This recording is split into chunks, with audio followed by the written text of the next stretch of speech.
बिनी, दिव्या का विवाह पास आ गया है। पहले सोच रही थी सब काम समय से निपट जाएगा, पर ऐसा नहीं हो पा रहा है। थोड़ा जल्दी आ सको तो अच्छा है। बहुत काम है, समझ नहीं पा रही हूँ कि कहाँ से कार्य प्रारंभ करूँ। कुछ शॉपिंग कर ली है और कुछ बाकी है। दीदी, आप चिंता ना करें, मैं अवश्य पहुँच जाऊँगी। आखिर मेरी बेटी का भी तो विवाह है, विनीता ने उत्तर दिया। विनीता अपनी बड़ी बहन सुनीता की बात मानकर विवाह से लगभग 15 दिन पूर्व ही चली आई थी। उसकी 7 वर्षीय बेटी पूर्वा भी उसके साथ आ गई थी। विशाल विक्रांत की पढ़ाई के कारण बाद में आने वाले थे। विनीता को आया देखकर सुनीता ने चैन की सांस ली। चाय का प्याला उसके हाथ में देते हुए बोली, पहले चाय पी ले, बाकी बातें बाद में करेंगे। विनीता ने चाय का प्याला उठाया। टूटा हैंडल देखकर वह आश्चर्य से भर उठी। ऐसे कप में किसी को चाय देना तो दूर, वह उसे उठाकर फेंक दिया करती थी। पर इतने शान शौकत से रहने वाली दीदी के घर भला ऐसी क्या कमी है जो उन्होंने उसे ऐसे कप में चाय दी। मन किया वह चाय ना पिए, पर रिश्ते की मर्यादा को ध्यान में रखते हुए खून का घूंट पीकर चाय सिप करने लगी।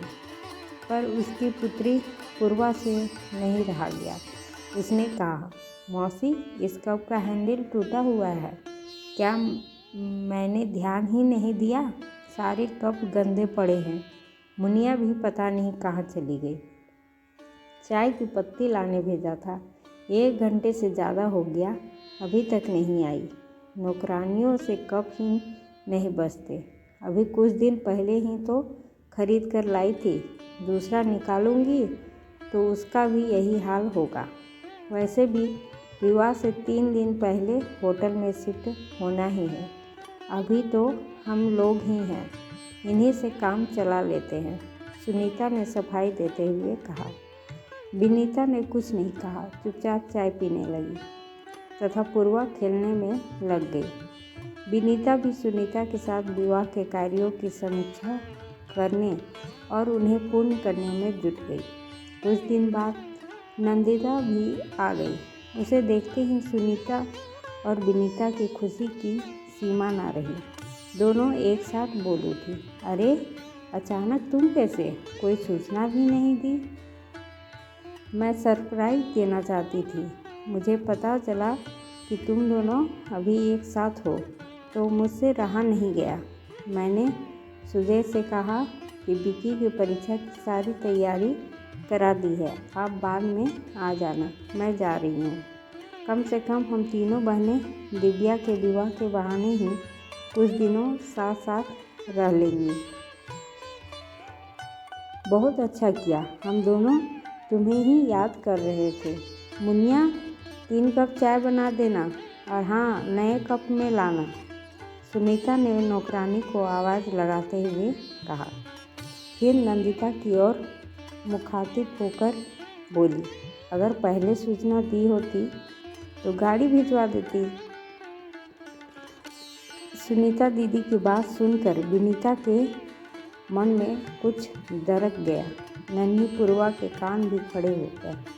नंदिता के आते ही दूसरे कप निकालने के आदेश के साथ गाड़ी भिजवाने की बात ने उसके शांत दिल में हलचल पैदा कर दी थी। जब वह आई थी तब तो दीदी को पता था, फिर भी उन्होंने किसी को नहीं भेजा। वह स्वयं ही ऑटो करके घर पहुंची थी। बात साधारण थी, पर विनीता को ऐसा महसूस हो रहा था कि अनचाहे ही सुनीता दीदी ने उसकी हैसियत का एहसास करा दिया है।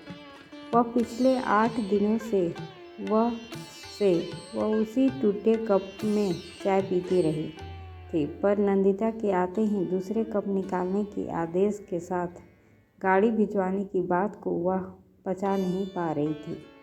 मन कर रहा था वह वहाँ से उठकर चली जाए, पर ना जाने किस मजबूरी के कारण उसके शरीर ने उसके मन की बात मानने से इनकार कर दिया। विनीता तीनों बहनों में छोटी थी।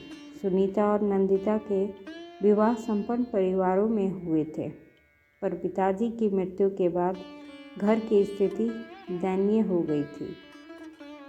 भाई ने अपनी हैसियत के अनुसार घर वर ढूंढा और विवाह कर दिया। यद्यपि विशाल की नौकरी उसके जीजाजी की तुलना में कम थी, संपत्ति भी उनके बराबर नहीं थी, पर वह अत्यंत परिश्रमी, सुलझे हुए और स्वभाव से बहुत अच्छे इंसान हैं। उन्होंने उसे कभी किसी कमी का एहसास नहीं होने दिया था और उसने भी अपने छोटे से घर को इतने सुरुचिपूर्ण ढंग से सजा रखा है कि विशाल के सहकर्मी उससे ईर्ष्या करते हैं। स्वयं काम करने के कारण उसके घर में कहीं भी गंदगी का नामो निशान नहीं रहता था और न ही टूटे फूटे बर्तनों का जमावड़ा। यह बात अलग है कि ऐसे ही पारिवारिक आयोजन उसे चाहे अनचाहे उसकी हैसियत का एहसास करा जाते हैं, पर अपनी सगी बहन को अपने साथ ऐसा व्यवहार करते देखकर वह स्तब्ध रह गई। क्या अब नया सेट खराब नहीं होगा? हमेशा की तरह इस बार भी सुनीता और नंदिता गप मारने लग जाती और विनीता काम में लगी रहती थी। अगर वह समय निकाल कर उनके पास बैठती तो थोड़ी ही देर बाद कोई काम आने पर उसे ही उठना पड़ता था। पहले वह इन सब बातों पर इतना ध्यान नहीं दिया करती थी, पर इस बार उसे काम में लगा देखकर एक दिन उसकी पुत्री पूर्वा ने कहा, मम्मा, दोनों मौसियाँ बातें करती रहती हैं और आप काम में लगी रहती हो, मुझे अच्छा नहीं लगता। बेटा, वे दोनों बड़ी हैं, मुझे उनका काम करने में खुशी मिलती है। पूर्वा की बात सुनकर वह चौंकी, पर संतुलित उत्तर दिया। उसने उत्तर तो दे दिया, पर पूर्वा की बातें चाहे अनचाहे उसके दिमाग में गूंजने लगीं।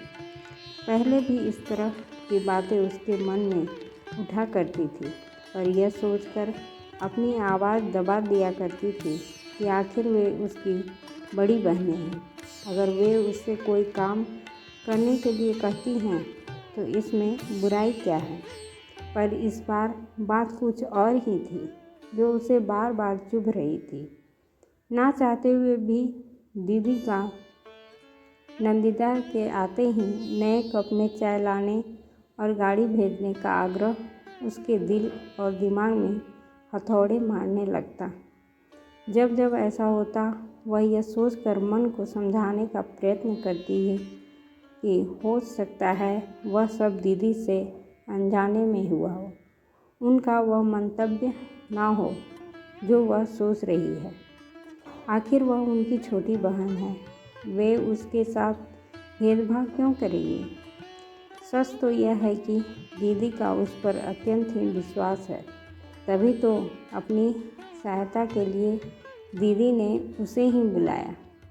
उनका उसके बिना कोई काम नहीं हो पाता है, चाहे वह दुल्हन की ड्रेस की पैकिंग हो या बक्से को अरेंज करना हो, चाहे मिठाई के डिब्बे रखने की व्यवस्था करनी हो, और तो और विवाह के समय काम आने वाली सारी सामग्री की जिम्मेवारी भी उसी पर थी। दिव्या भी अक्सर उससे ही आकर सलाह लेते हुए पूछती, मौसी, इस ड्रेस के साथ कौन सी ज्वेलरी पहनूंगी, या ये चूड़ियाँ, पर्स और सैंडल मैच कर रही हैं या नहीं।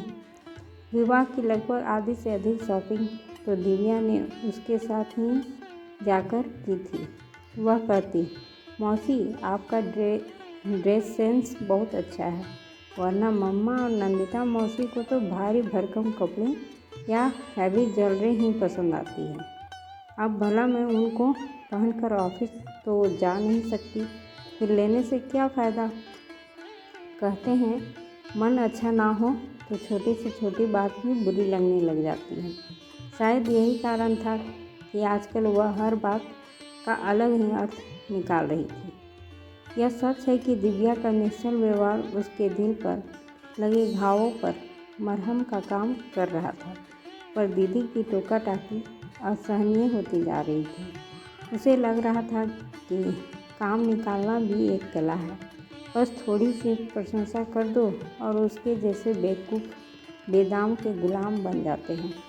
मन कह रहा था व्यर्थ ही जल्दी आ गई। काम तो सारे होते ही हैं, कम से कम यह मानसिक यंत्रणा तो ना झेलनी पड़ती। विनीता जरा इधर आना, सुनीता ने आवाज़ लगाई। देख यह सेठ नंदिता लाई है दिव्या को देने के लिए। विनीता के आते ही सुनीता ने नंदिता का लाया सेट उसे दिखाते हुए कहा, बहुत खूबसूरत है। विनीता ने उसे हाथ में लेकर देखते हुए निश्चल मन से कहा, पूरे 2.5 लाख रुपए का है। नंदिता ने दर्द से सबको दिखाते हुए कहा, मौसी आप मेरे लिए क्या लाई हो? वही खड़ी दिव्या ने विनीता की तरफ देखकर बच्चों सी मनुहार की। नंदिता का यह वाक्य सुनकर विनीता का मन बुझ गया। अपना लाया गिफ्ट उस बहुमूल्य सेट की तुलना में नगण्य लगने लगा, पर दिव्या के आग्रह को वह कैसे ठुकराती। उसने सचाते हुए सूटकेस से अपना लाया उपहार निकालकर उसे दिखाया। उसका उपहार देखकर दिव्या खुशी से बोली, वाह मौसी, आपका जवाब नहीं, यह पेंडेंट बहुत ही खूबसूरत है, साथ ही वाइट गोल्ड की चैन। ऐसा ही कुछ तो मैं चाहती थी, इसे तो मैं हमेशा पहन सकती हूँ। दिव्या की बात सुनकर विनीता के चेहरे पर रौनक लौट आई। लाखों के उस डायमंड सेट की जगह हजारों का उपहार दिव्या को पसंद आया। यही उसके लिए बहुत था। विवाह खुशी खुशी संपन्न हो गया और सभी अपने अपने घर चले गए। विनीता भी धीरे धीरे सब भूलने लगी। समय बड़े से बड़े घाव को भर देता है। वैसे भी दिव्या के विवाह के बाद मिलना भी नहीं हो पाया। ना ही दीदी आई और ना ही उसने प्रयत्न किया। बस फ़ोन पर ही बातें हो जाया करती थी। समय के साथ विक्की को IIT कानपुर में दाखिला मिल गया और पूर्वा +2 में आ गई। इसके साथ ही वह मेडिकल की तैयारी कर रही थी। समय के साथ विशाल के प्रमोशन होते गए और अब वे मैनेजर बन गए हैं। एक दिन सुनीता दीदी का फ़ोन आया कि तुम्हारे जीजाजी को वहाँ किसी प्रोजेक्ट के सिलसिले में आना है। मैं भी आ रही हूँ, बहुत दिन हो गए तुम सबसे मिले हुए। दीदी पहली बार उसके घर आ रही है, तो पिछली सारी बातें भूलकर उत्सुकता से विनीता उनके आने का इंतज़ार करने के साथ तैयारी भी करने लगी। सोने के कमरे को उनके अनुसार सेट कर दिया और दीदी की पसंद की खस्ता कचौड़ी बना ली और रसगुल्ले मंगा लिए। खाने में जीजाजी की पसंद का मलाई कोफ्ता और पनीर भुर्जी भी बना ली थी। उसने दीदी जीजाजी की खातिरदारी का पूरा इंतज़ाम कर रखा था, पर ना जाने क्यों पूर्वा को उसका इतना उत्साह पसंद नहीं आ रहा था। जीजाजी दीदी को ड्रॉप कर यह कहते हुए चले गए, मुझे देर हो रही है विनीता, मैं निकलता हूँ, आते आते शाम हो जाएगी। तब तक तुम अपनी बहन से खूब बात कर लो, बहुत तरस रही थी ये तुमसे मिलने के लिए। शाम को आकर तुम सबसे मिलता हूँ। दीदी ने उसका घर देखकर कहा, छोटे घर को भी तूने बहुत ही करीने से सजा रखा है। विशेषतः उन्हें पूर्वा का कमरा बहुत पसंद आया। तब तक पूर्वा ने नाश्ता लगा दिया। नाश्ते के बाद पूर्वा चाय ले आई। चाय का कप मौसी को पकड़ाया। सुनीता उस कप को देखकर चौंकी। विनीता कुछ कहने के लिए मुंह खोलती उससे पहले ही पूर्वा ने कहा, मौसी इस कप को देखकर आपको आश्चर्य हो रहा होगा, पर दिव्या दीदी के विवाह में आपने मम्मा को ऐसे ही कप में चाय दी थी। हफ्ते भर तक वे ऐसे ही कपों में चाय पीती रही, जबकि नंदिता मौसी के आते ही आपने नया टी सेट निकलवा दिया था। मौसी तब से मेरे मन में यह बात रह रह कर पीस देती रहती थी। वैसे तो टूटे कप हम फेंक दिया करते हैं, पर यह कप मैंने बहुत सहेज कर रखा था, उस याद को जीवित रखने के लिए कि कैसे कुछ अमीर लोग अपनी करनी से लोगों को उनकी हैसियत बता देते हैं, चाहे वे उनके अपने ही क्यों न हो। आज उस अपमान के साथ अपनी बात कहने का अवसर भी मिल गया। सुनीता चुप रह गई। बाद में वह पूर्वा के कमरे में गई और बोली, सॉरी बेटा, आज तूने मुझे आईना ही नहीं दिखाया, सबक भी सिखा दिया है। शायद मैं नासमझ थी, मैं यह सोच ही नहीं पाई थी कि हमारे हर क्रियाकलापों को बच्चे बहुत ध्यान से देखते हैं और हमारी हर छोटी बड़ी बात का वे अपनी बुद्धि के अनुसार अर्थ भी निकालते हैं। मुझे इस बात का एहसास ही नहीं था कि व्यक्ति चाहे छोटा हो या बड़ा, सब में आत्मसम्मान होता है। बड़े एक बार आत्मसम्मान पर लगी चोट को रिश्तों की परवाह करते हुए भूलने का प्रयत्न कर भी लेते हैं, किंतु बच्चे अपने या अपने घर वालों के प्रति होते अन्याय को सहन नहीं कर पाते और अपना आक्रोश किसी न किसी रूप में निकालने की कोशिश करते हैं। पूर्वा, तुमने अपने मन की व्यथा को इतने दिनों तक स्वयं तक ही सीमित रखा और आज इतने वर्षों बाद अवसर मिलते ही प्रकट भी कर दिया। मुझे खुशी तो इस बात की है कि तुमने अपनी बात इतने सहज और सरल ढंग से कह दी। आज तुमने मुझे एहसास करा दिया बेटा कि उस समय मैंने जो किया वह गलत था। एक बार फिर से सॉरी बेटा, कहते हुए उन्होंने पूर्वा को गले से लगा लिया। जहाँ सुनीता अपने पिछले व्यवहार पर शर्मिंदा थी, वहीं विनीता पूर्वा के कटु वचनों को सुनकर उसे डांटना चाहकर भी नहीं डांट पा रही थी। संतोष था तो सिर्फ इतना कि दीदी ने अपना बड़प्पन दिखाते हुए अपनी गलती मान ली थी। सच तो यह था कि आज उसके दिल से भी वर्षों पुराना बोझ उतर गया था। आखिर आत्मसम्मान तो हर एक में होता है। उस पर लगी चोट व्यक्ति के दिन का चैन और रात की नींद चुरा लेती है। शायद उसकी पुत्री के साथ भी ऐसा ही हुआ था। आज उसे यह भी एहसास हो गया कि आज की पीढ़ी अन्याय का उत्तर देना जानती है, साथ ही बड़ों का सम्मान करना भी। अगर ऐसा ना होता तो पूर्वा सॉरी मौसी कहकर उनके कदमों में ना झुकती। दोस्तों, आपको ये कहानी कैसी लगी? अगर अच्छी लगी हो तो लाइक, सब्सक्राइब और शेयर करें। धन्यवाद।